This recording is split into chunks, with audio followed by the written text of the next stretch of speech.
Hello, I'm Michelle Glaze, Director of Professional Outreach for the Foundation Fighting Blindness, global leader in driving retinal degenerative disease research.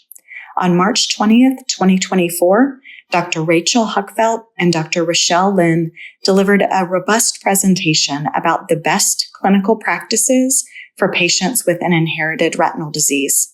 Following is an excerpt from the Q&A session of that webinar, moderated by Ben Shaberman, VP Science Communications for the Foundation Fighting Blindness.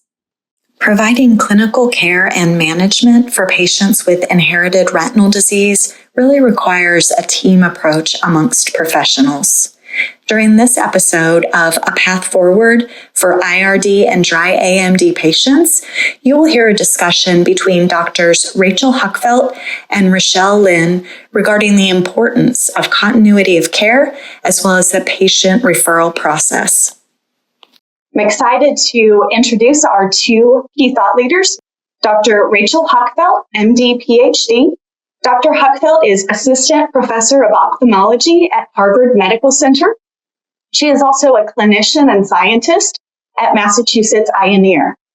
Dr. Huckfeldt completed her MD and PhD training at Washington University in St. Louis. Her PhD is in research and retinal development. And Dr. Huckfeldt has had the opportunity to conduct research for novel therapeutics with some very prestigious labs. I'd also like to introduce Dr. Rochelle Lynn, ODMS, FAAO.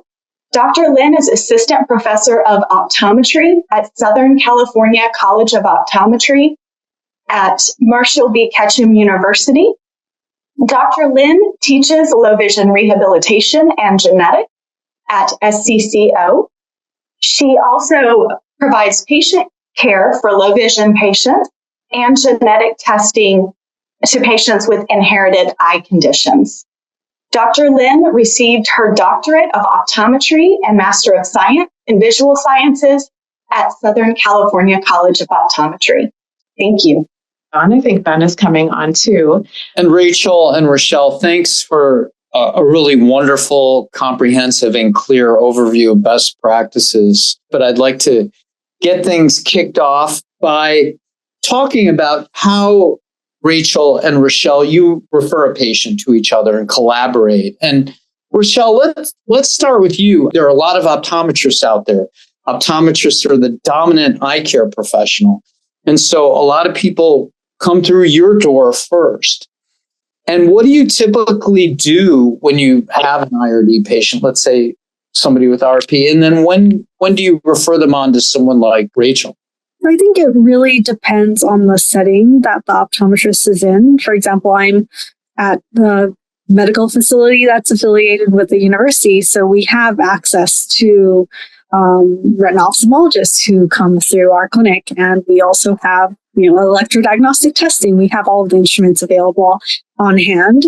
Whereas if I'll say in quotes, doc on the block optometrists, they might not have access to all of the clinical tests that would be important for a patient's complete diagnosis and as accurate of a prognosis as we can provide. So in those cases, I think it is very important that for optometrists, as that first line defense, to be able to identify that there is something wrong, and to be able to refer that to someone nearby who can do that complete workup for the patient and all that clinical testing that is needed in addition to the genetic test. And I would say, FFB has an excellent list of retina docs on the website. That is a good place to start. Well, thanks for mentioning that, Rochelle. So Rachel, a patient may go through multiple visits with multiple eye care professionals before they end up in your chair. But then there may be times that you refer an IRD patient on. Can you talk about those? Yeah, I want to first come back to what Rochelle said and say I get so many direct referrals from optometrists that are spot on. And even if there's just a question, hey, I think this might be hereditary, can you take a look? I mean, we're always happy to do those evaluations. I am struck by the number of people who, by the time they get to me, have not heard about low vision as a specialty that they should know. So I'm grateful for my many Boston and Metro Boston colleagues in that field. And the value is that I can't help people with their day-to-day vision and playing bridge or, whatever the task is that they want to do with more ease. So I'm grateful to my low vision colleagues for filling that role. And it's kind of an automatic checkpoint for me when I see an IRD patient. When's the last time you saw Dr. Lin? Are you struggling more with anything that you think going back to her could help you with? And as a follow-up question, Rachel, is there a particular resource for low vision that you recommend, or do you just have contacts you've already established in your area for referring on to low vision? Yeah, I would say the latter. I know the folks in my own department. I know people elsewhere, so it's kind of been a network over time. Okay. And Rochelle, on that note, is there a resource or certain credentials that you think are important for, let's say, an MD who's referring somebody on to low vision that they should consider? Because there are a lot of optometrists out there. There are a few that do low vision. Some may be better than others. Are there certain credentials that you look for? I think any of the big academic institutions, any of the schools of optometry, they all have very rigorous low vision departments. So if you refer to any of those, you're going to find a good team there.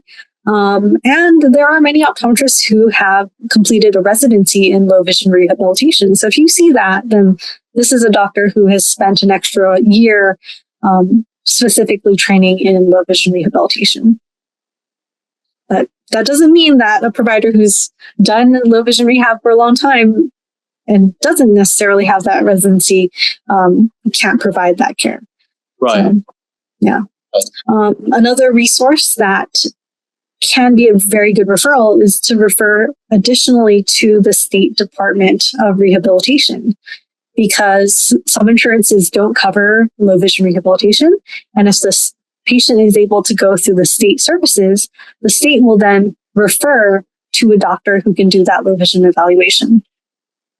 There's another question that came in that I think is really an important question.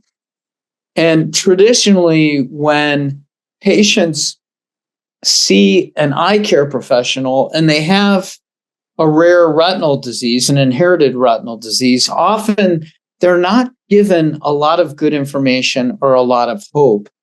And I'm just curious, for both of you, tell us what your messaging usually is for somebody who's newly diagnosed with somebody with RP or Stargardt disease. You want to start, Rochelle, or either way? Sure. That's a very good topic. I think there's both the need to have the patient have hope for the future. Right? That is primary to our low vision evaluation. We want the patient to never give up hope. And the hope is for several different things. On one hand, there's the hope for a treatment. Of course, it would be amazing if we could tell every single patient that there's a treatment waiting for you in 5 years. We know that that's not the case, right? But there have been amazing strides and there continue to be amazing strides. So we tell the patient, yes, we want you to stay up to date. We want you to have access to the latest and greatest when it pops up. We want you to keep seeing your doctor for your annual eye exam so we can tell you what's available if there's a clinical trial that pertains to you. That's why we want to get your genetic testing done today. But at the same time, while we're waiting for that science to advance, we don't want to put all of our hopes on that, right? At the same time, I want you to get access to resources. I want you to keep working. I want you to keep going to school. I want you to use the low vision rehabilitation devices, because we're not just going to put your life on hold until a cure comes. Yeah, that's so well said. It's this balance between, our well-founded and legitimate optimism and hope for what is coming, and the need to live, rich and fulfilling lives in the now, and striking the right balance where we're not forgetting that latter part, making sure that everything is in place that's needed for the day to day. Right. Thank you for those replies, and that's a big part of what we do at the foundation is try to communicate hope through the advancement of research. There's a lot of great therapies moving into clinical trials. We have a lot more work to do, but that creates a lot of hope. There's another question that's come in regarding Stargardt disease, but I'd like to open it up to really any inherited retinal disease. And I guess this might be more for you, Rochelle. Obviously, there are accommodations, magnifiers, glasses that filter out light, certain kinds of light frequencies. Is there anything people with IRDs can do to either improve their eyesight or even just learn how to use their existing eyesight better? I guess I'm talking about rehabilitation of some kind.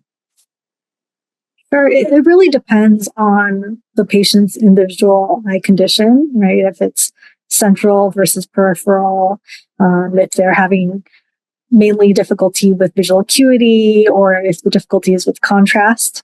So I would always say to the patient, number one, get into a low vision provider so they can see exactly how your vision is being affected. Not just anyone with Stargardt's, but how is Stargardt's specifically affecting your vision? And for someone, in this case, who has central macular changes, can they use that peripheral vision more effectively? Would they benefit from eccentric viewing training, for example? So that is something that we could pursue with that individual patient. Rachel, Rochelle, are there any other words of wisdom you want to share before we conclude things and have Michelle Glaze say a final word or two? Yeah, so I think taking care of patients with IRDs is such a team effort. I can't do it by myself. Rochelle can't do it by herself. And with greater availability and success of genetic testing, with therapies on the horizon, it is such a moment to build these local networks of professionals really with the same goal so that we can really efficiently and expertly bring our care to these patients. Yeah, I agree. And to build on that, when we have this team approach, one thing we have to be cognizant of is we don't want the patients to feel like they're getting shuffled around from office to office for no reason. So when we make those referrals, I think it's important to explain to them the reason for seeing another professional and what they would benefit from that visit, and letting patients know we want you to have as many resources as possible.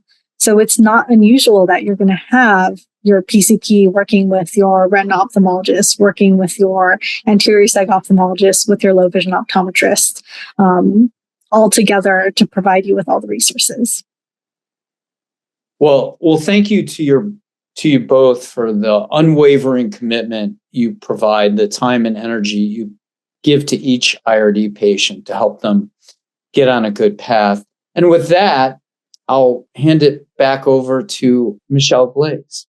Thank you, Ben. And thank you, Dr. Huckfeldt and Dr. Lin, for such a robust and important discussion. The Best Clinical Practices for Patients with Inherited Retinal Diseases webinar provides a holistic approach to the care and management of patients with an IRD.